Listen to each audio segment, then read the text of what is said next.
This momentous decision by the government on the MSMEs reclassification based on turnover is a huge positive for the manufacturing sector.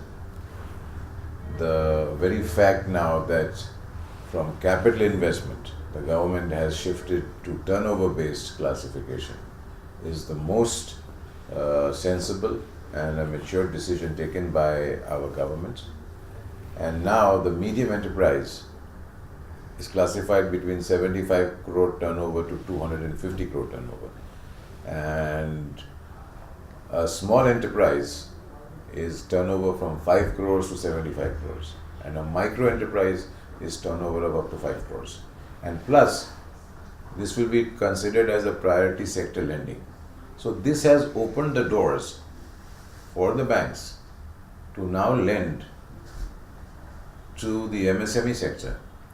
It has also helped the MSME sector in getting funds at a lower cost because it is a priority sector lending.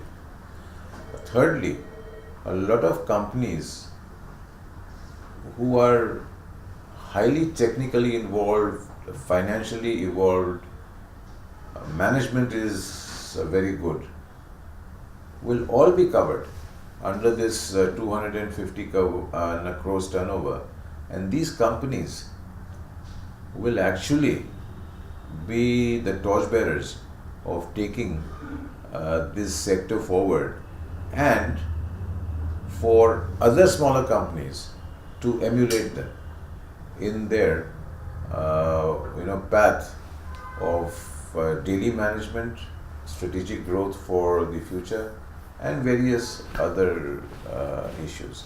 Secondly, the very fact government was very practical by coming out with policy number 2 for the MSME sector, and that is NPAs will only be classified if the MSME unit having a turnover of up to 250 crores, if they default, and the default is for more than 180 days. So this limit has increased from 90 days to 180 days, which is a great relief for the MSMEs, and this was a point which was made by our chamber.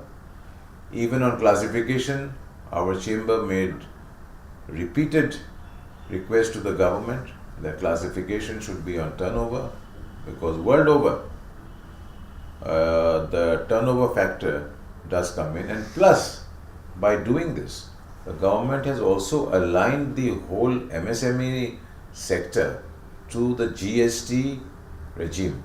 That's also a big positive on this.